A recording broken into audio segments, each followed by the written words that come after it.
I'm the digital curator at Penobscot Marine Museum. And this year is going to be a little topsy-turvy because of the construction on Route 1 in Searsport, but we're open. And our on-campus offerings are kind of a celebration of the life and work of Joanna Colcord, who was a ship captain's daughter and a photographer. And she compiled a book of work songs from her time at sea called Roll and Go. And I think, is this the 100th anniversary of Roll and Go? Yeah, okay. So some pretty cool things happening on campus. Please come and see us. You'll be able to find some parking, I'm sure. Tonight, we're going to talk about Jim Moore's photography, and I want to start with a little story.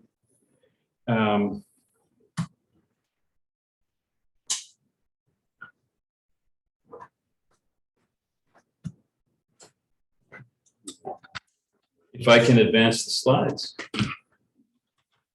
Russell, why do you think I'm having trouble with this?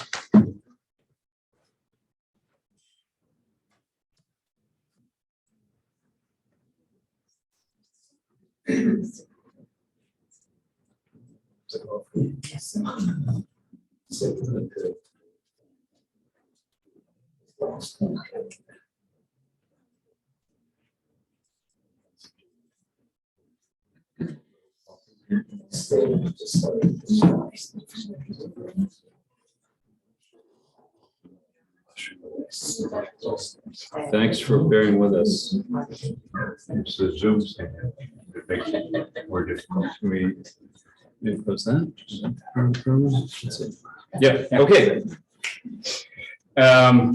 So the sort of there's a story leading into this. In the 2010s, the Library of Congress got a large group of Farm Security Administration negatives, and these images in the collage are taken from that collection. These are incredible photographs, a lot of them, and if you get a chance to check them out, I would highly recommend it. But these negatives were in trouble. They had what's called vinegar syndrome, and that's there's a chemical process in which the gelatin emulsion starts to break down, and it separates from the polymer backing on the film, and it curls up like birch bark. And so they knew the only way they were going to preserve these things was to digitize them, and they knew they only had one shot because they were pretty much done for. So they experimented with some technical procedures to find a method that would let them capture all the info that was there right down to the level of the film grain. And their results were written into a set of federal guidelines that were published in 2016. And in the photo archives at PMM, we follow these guidelines as much as possible. And the reason that's relevant is this. In 2022, our museum bought a collection of Jim Moore's 4x5 maritime-themed negatives. And we got them for a really modest price because they had the same problem. They had vinegar syndrome. And so we knew the same thing. We've got one shot to digitize these. Vinegar syndrome happens when negatives are stored in a kind of a warm, humid place, or intermittently they're in a warm, humid place. So we digitized them pretty quickly. And many of them were damaged.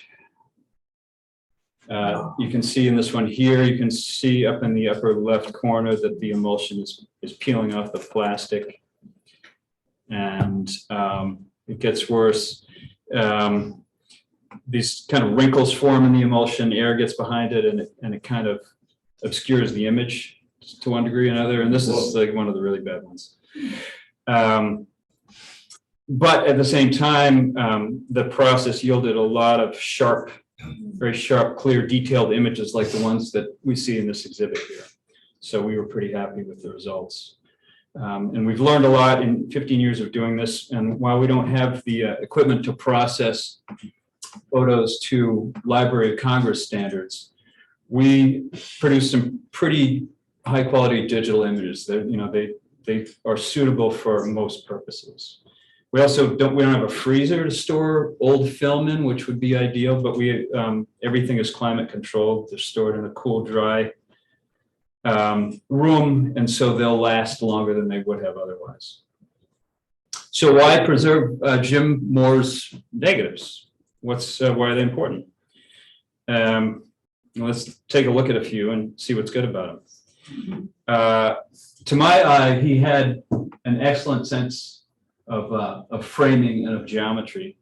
And what we mean by that is he knew how to arrange the elements in a scene in a way that was compelling and made sense visually. And I love this image. You got this ponderous shape of the wooden hull that dominates half of the frame, and the strong diagonal line that carries your eye from nearly from one corner of the frame to the other. And right in the center, you've got these figures who are captured in this moment in the flash and the splash of the champagne bottle. And when I looked at this, I thought this placement of the figures against this hull really gave a sense of the mass and power of, you know, this boat, this machine, this seagoing machine, and of the ingenuity it would take to design and build something like that. This is a kind of a hard scene to shoot because there's a lot in the way, and I like how he was able to get underneath and frame the figures, kind of nest them in these ship timbers. Is it possible to dim the lights? What's that? Is it possible to dim the lights? Oh, good idea. Thanks, Russell. Yeah, thank you. You'll be dark as well. And you can see here that a flash is kind of a double-edged sword, because the things that are near to the camera can become overlit. But it worked out nicely. There's a nice balance of the light between those timbers in the foreground and the figures up above.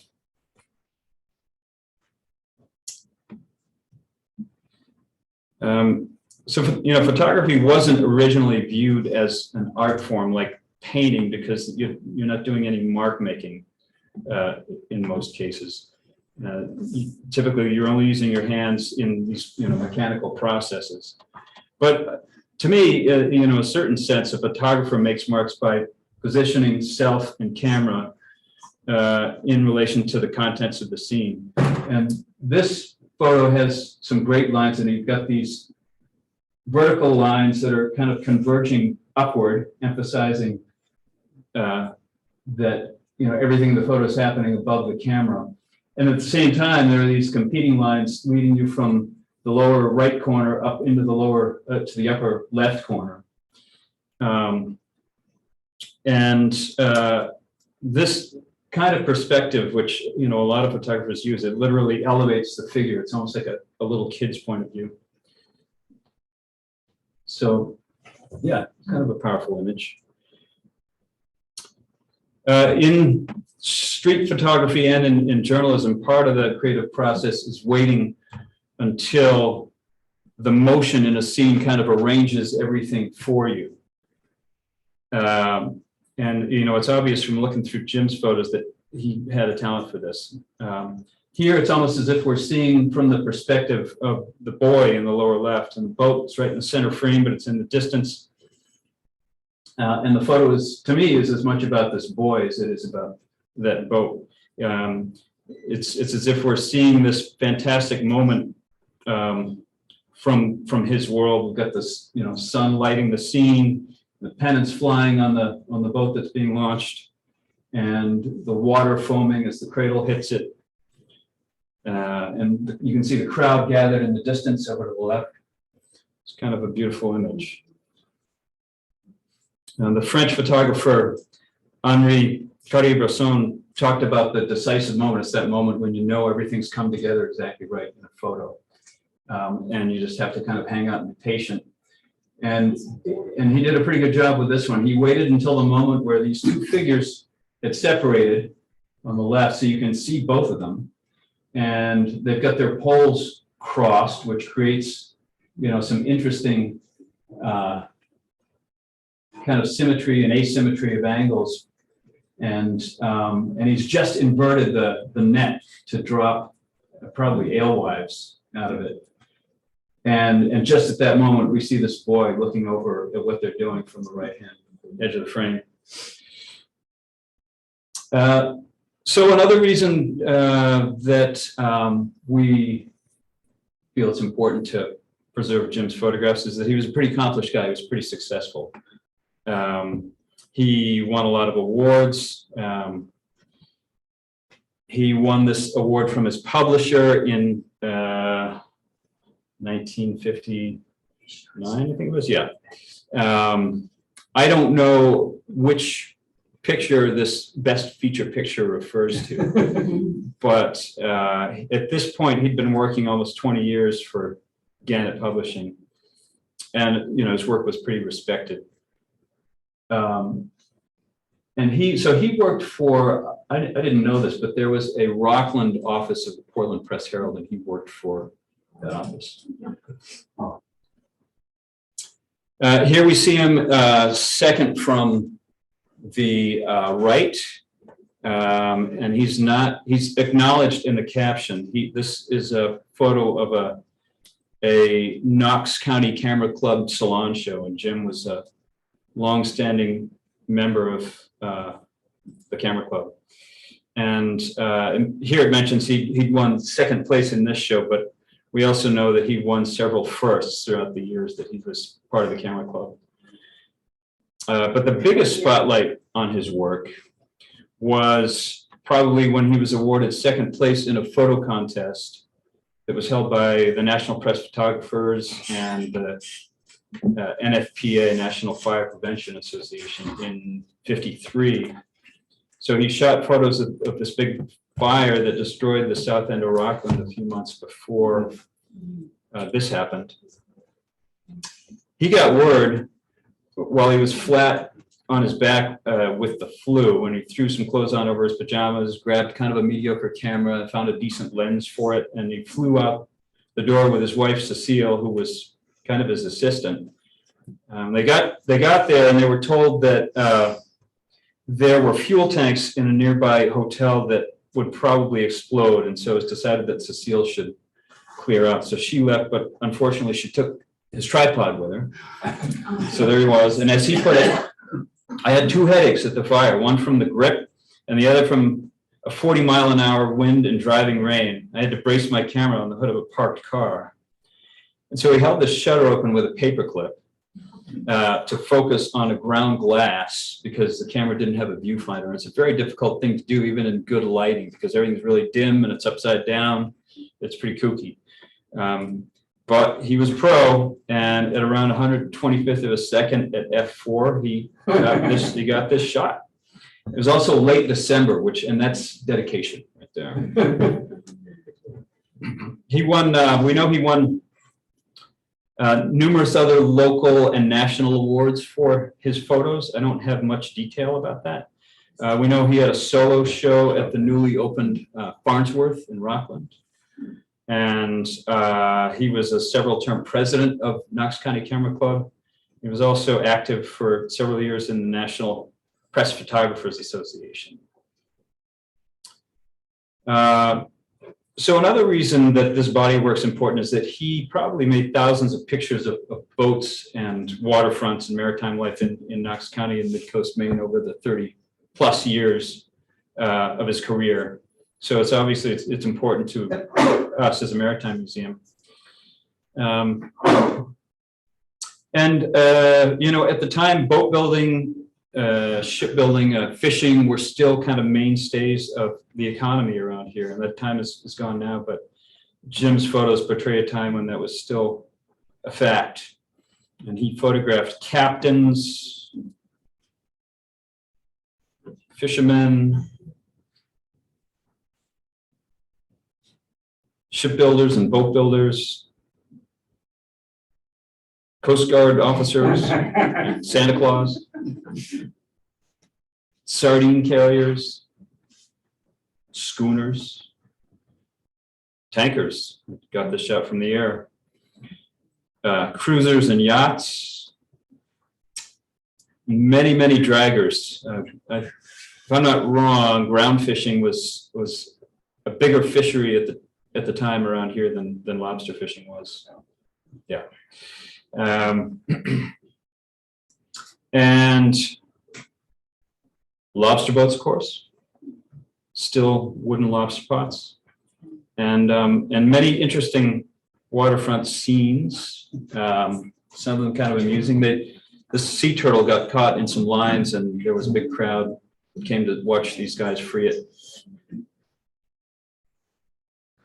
And Jim was very much a shoreside photographer. You'd notice when you browse these images that none of them were taken offshore, and presumably he just didn't have the time to make trips out to sea. Just as a journalist documents important events in the lives of people, so also with boats. And he took a lot of photos of boat building, which, you know, it's a painstaking process. It takes hundreds or thousands of hours and loads of expertise. And many launchings, you know, it's a crowd shows up, a boat is christened, it's very festive. It's the first time that the hull hits the water. I didn't see many photos of wrecks. There were a handful like this one. I don't know that this one was fatal. They may have been able to salvage this.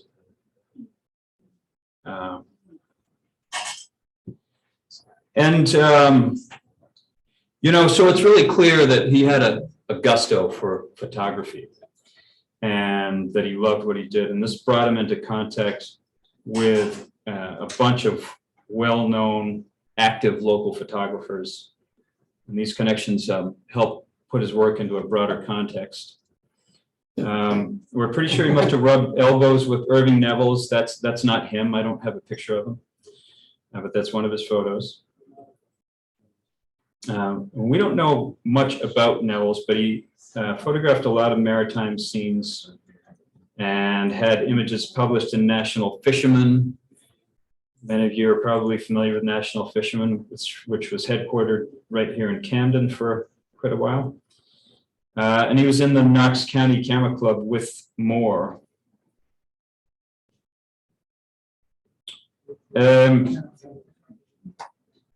So his photography was very similar, as far as I can tell, to the work of Carroll, Thayer, Barry. And Barry's photographs are also at the Penobscot Marine Museum. That's a collection that's been there for quite a while. I think that came to the museum in 1977. It's a really extensive collection of square format negatives. Barry and Moore were friends for a long time. Barry was a talented and successful printmaker and painter. Had a studio in Rockport.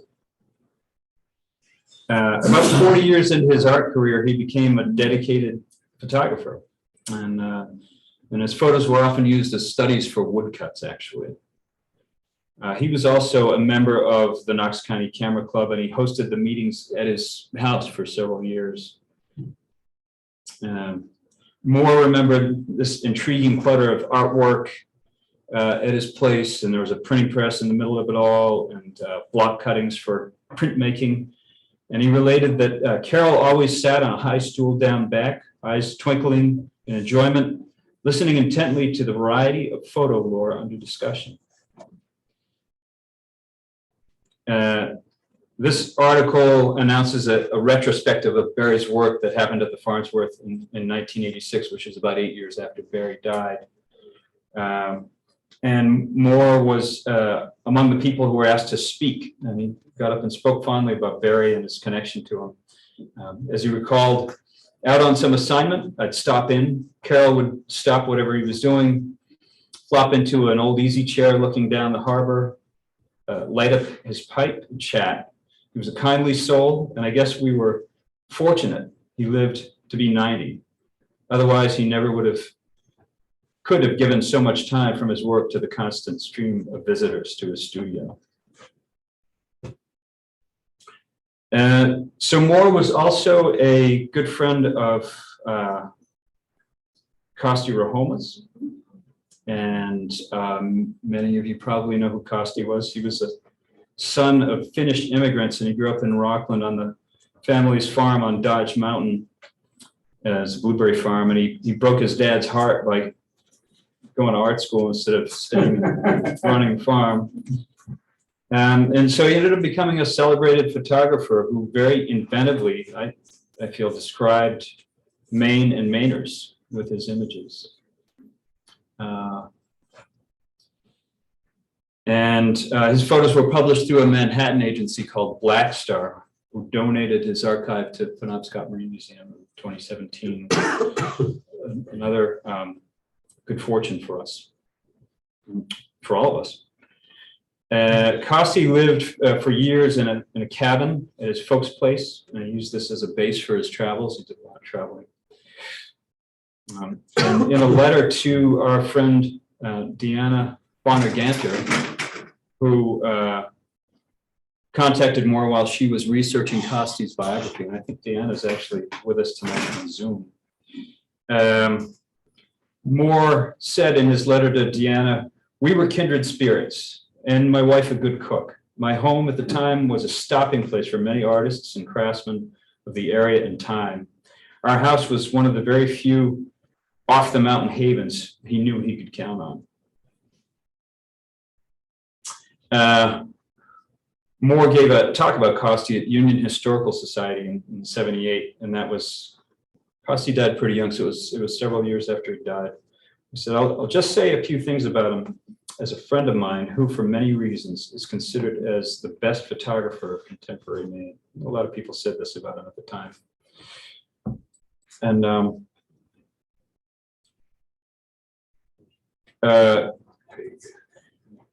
this is also very important fact to mention. These three guys, Ruohomaa, Carroll, Thayer, Bray, and Moore, all contributed work to this 1959 photo book called Maine Coastal Portrait. The book was an attempt to characterize a place and its people. And Moore wrote in the intro, "There's no intent that this be a, quote, good old days book. Rather, it hopes to be a portrait of the basic stock that makes Maine an exceptional state." And the photography in this book is quite good, and but it's not easy to find. I can find it online for $120 or something. It's long since out of print. And to me, the book helps illustrate a sometimes fine line between art photography and documentary photography. And it also gives a glimpse at some of the wonderful creativity at work here in Midcoast, and that Moore contributed to that. You guys are going to kill me. This is my first time through this, and that's it. That's all I have. And we got all this time left. So I'm happy to answer any questions to the extent of my knowledge. Anything coming in over Zoom? No? Not yet. No? Too bad. Okay. That book was printed in Rockland, You're right. in the A basement. Rockland publisher, yes. Yeah, Suffolk Press. My uncle printed it. Uh-huh. Is that right? My uncle Richard Hard. Yeah. I have a copy that he gave us Yeah, I thought you might. when it was first done, and I ended up with some photographs that Kosti had printed when he was alive that he wrote on. The pig is one of them. Okay, yeah. Yeah, that was one of Kosti's favorite photographs. Yes. Yeah. We used to go and visit Kosti when he was back home, not well. He You was say my you did? father's age. Yeah, I knew Kosti. Yeah, wow, okay. Yeah. He took my brother and I when he would go up to the mountain. Kosti didn't do well in his last few years, but he grew Right, up. he had a couple of strokes and yeah. He grew up with my father. Yeah. He didn't seem to have graduated from Rockland High School. I think maybe he left the I think area. he did. I think he did graduate from Rockland. My father was in the class of 32. Okay. Kosti wasn't, so I can't, not That's sure where. strange. That's, the story as we understand it is that his dad was upset that he went to high school in the first place. But that he went there and got interested in art and literature, and that kind of propelled him into, but yeah, we understood that he went to Rockland High, and He did, I just don't know whether he graduated. I see. Anyway, yeah, he was a good friend of Jim's, and actually Jim mentions very touchingly that, everybody was aware of Kosti's alcoholism, which was a very sad fact of his life, and he tried like hell to beat it and never could. And he was only 47, I think, when he died. But yeah, he was well surrounded, good friends, other photographers. Yeah. And Matt, yeah. do you know where some of these photos are taken? Like, are they identified, or is it all guesswork as to where? A lot of them are, and I want to thank Maynard Bray for writing these captions for us. And he did a lot of research from some notes that have been made about the photos when we got them, and recognized some of the scenes because Maynard himself grew up in Rockland, so he was able to tag a lot of these places. Yeah. So they're mostly Rockland? I don't know about most. What would you say? Yeah. A lot of them. Yes. Yeah, Rockland, Cameron, Thomaston. Right. Yeah.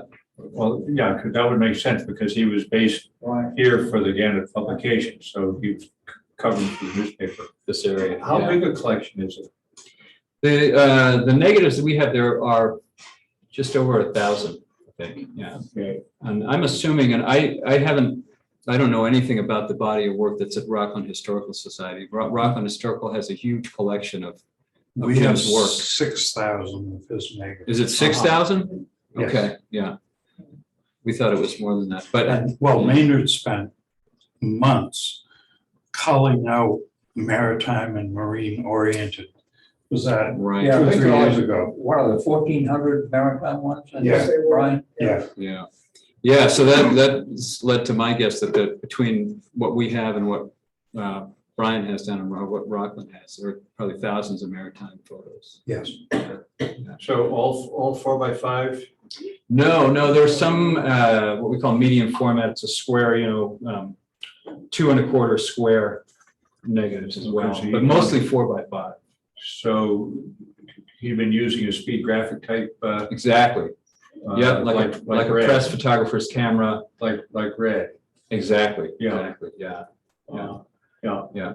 And then he'd gone to a 2 1/4 Hasselblad or something like it. Yeah, and I don't know if he sometimes carried both cameras to a shoot or not. Yeah. But yeah, and it's fortunate because when you get a negative that size, 4 inches by 5 inches, it's just loaded with information. And it gives you this incredible clarity and detail, even when you print the images fairly large. And these could be printed quite a bit larger just based on the images that we made. Did you print these with conventional enlargement or are these digital printings? These were digitized and printed digitally. Okay. Yeah, we don't have a darkroom at the museum anymore. I can see where there was one, but it's not there now. George, yeah. You see, Jim gave me 1,400 of the nautical ones, Yep. and I've got some of these that have gone up 8 by 4 by 8 feet. Is that right? Yeah. Yeah. They're pretty striking. He would volunteer at the Transportation Museum quite a bit, and he enjoyed automobiles, so. He Okay. actually owned an Allard, for those of you who know. Oh, my. The Allard was a pretty That's pretty nice fancy. car in its day, and it is today. Wow. Yeah. You can see most of the photos along this wall are in that square format. Those are what we call 120 film. And it's a really nice aspect ratio. Something about a square photograph that is compelling. Yeah. Did you choose the photos? I didn't. No. Maynard and my buddy Kevin curated the show. Yeah, great selections. And I forgot to thank Rockland Historical too for loaning some of their images to this exhibit. It was a good collaboration. Is this exhibit specifically for the Camden Public Library, or is it going to be? Yeah, we've collaborated with the library for years and years now for Maritime Month. And we come and do one of these every year and put up a show. Yeah. Is there a copy of that book at the museum? There is. That's what that image came from. Yeah. Is it for public to view? Yeah, that's in the library. Great. Absolutely. You can also get it at local libraries. We have a couple of copies Oh, at you do? Rockland Okay. Public Library. Oh, you do? Yeah. Yeah, you can borrow it through interlibrary. Yeah, okay. Yeah, Yeah. that's good to know. You can, Yeah. most of these images were used in one of the Gannett newspapers, Portland Press Herald. Were you able to tie any of them back to any of the newspapers, That's a really good question. newspaper articles? Yeah, I think National Fisherman. It was a Okay. big- But there's no easy way to tie them back to the articles. When it was relevant to a story, Okay, then any one of these could be in the Portland right, but paper. we don't, there's nothing on the back of any of there's nothing with the photographs that tells you what story No. they might have been used God, for. no, No, I mean, not like Red, who wrote the no, story, it's quite different from that. Red would write the story. Look at one sunk over there, well, the guy climbing up. Yeah. Yeah, anyway, This one here. yeah, that one. Yeah. This is the other, we're the date and nothing else on that one, so the Courier Gazette microfilm is what came through with that. There's the Rockland Public Library. Go to the date and find out, and the picture is there, I think it was another one, but Yeah, the story is there, so you can get all the details But- that way. but he didn't write the stories. He was did not. illustrating for Right. somebody else. Right. Yeah. well, Ted, not Ted. Ted worked for the Bangor, Ted Sylvester worked for the Bangor. Trying to think who the reporter at the same time. Jim Moore took the most famous photograph of the Rockland fire. Yeah. It's, the hook and ladder is going straight up. And Bert Snow is standing in the middle of Main Street waving his arms, and someone's up on top of the ladder. So that photo that I showed with the newspaper clipping, that wasn't the award-winning photo, it was another one. Well, the image with the hook and ladder is the most famous image, but the one that you showed is probably the one that was in I the see. magazine. Okay, yeah, And that's he's down on the public landing, looking Right. back up at the fire. okay, yeah. It's And are those negatives at the Historical Society? Probably. In that collection, yeah. Probably, Yeah. I have a print of that. Yeah, okay. Yeah, Um, that'd be fun to see, yeah. So those negatives should be there among, Yeah. but we also have the Courier negatives, and there are Right. thousands of those. Right. We're not trying to compete with the museum, but those were not going to survive. So we took, I don't know how many thousand negatives from the Courier. Yeah. There's something else I wanted to ask you.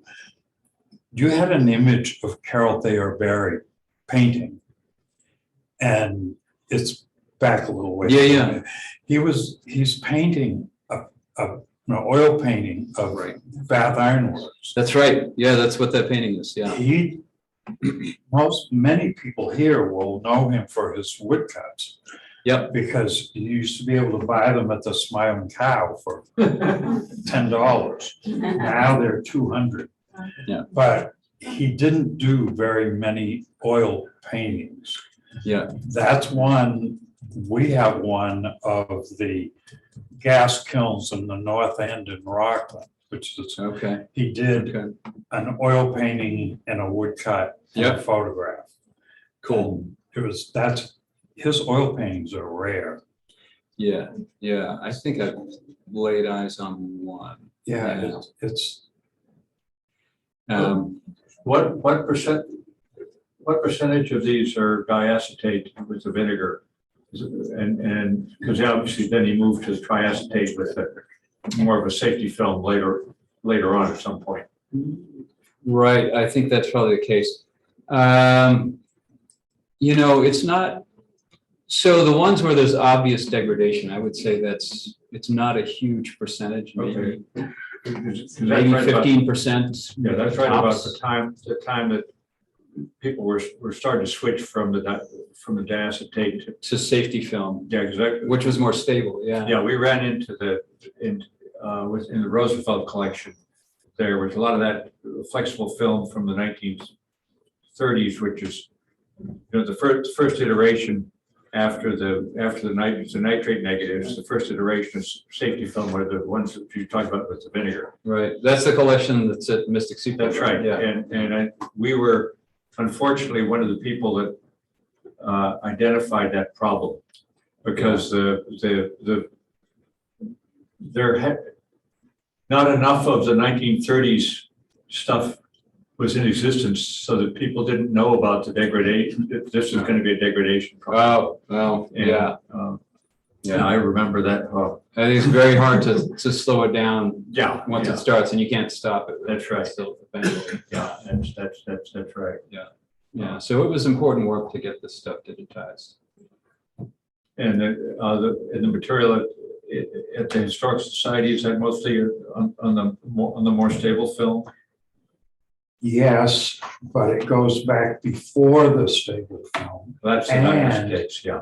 A lot of both Jim Moore's and the Courier are in regular paper containers, which is giving off acid. Yeah, which is- yeah. So as fast as we can afford it, we're moving them into acid-free. Yeah. It's expensive to preserve old photographs. It is. Yeah, to keep them around. Yeah, and I think freezing them helps for the nitrates, but it will only slow down the diacetates. Right. The vinegar images. Yeah, and I believe Northeast Historic Film stores a lot of their stuff in the freezer up in Bucksboro. Yeah, I mean, it helps. Yeah, It helps. But there's that bad time period there right. before the war, basically. Yeah, Before yeah. the Second World War. No, who knew?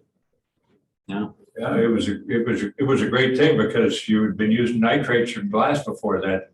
Nitrates were really scary stuff, very flammable material. And the glass, of course, was heavy and hard to handle.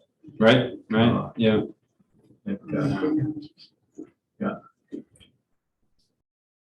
So just have one comment online, not really a question. Patricia Moore writes, and excuse me if I mispronounce this, poet Leo Connellan published Out Jim Moore's Window, which won the Shelley Prize. When I spoke with Leo, he said that Jim had saved his life when Leo was at a very low point. Leo lived with the Moore family until Leo got on his feet. Wow. And years later, Leo became Connecticut's poet laureate. It's Connellan. Connellan. Yeah. Thank you. We can't hear you. Poet Leo Connellan published a poem called Out Jim Moore's Window, which won the Shelley Prize. When I spoke with Leo, he said that Jim had saved his life when Leo was at a very low point. Oh. Yeah. Leo suffered from depression. And some of his poetry is so dark. Wow. Yeah. He was a Rockland poet then, Yes, or a Rockland based poet. Yeah. yes. We had him for signings at the reading corner. He's an interesting character. Wrote a lot about local Knox County people, a lot. And some you can see his depression because some of it is really, really dark. But he has at least 6 published volumes. And his poetry is interesting. Yeah. Especially to people who live around here. Sure. Because it's very local. Didn't know about it. Well, I apologize for dragging you all out for a quick, but it was great, wasn't it? It was great.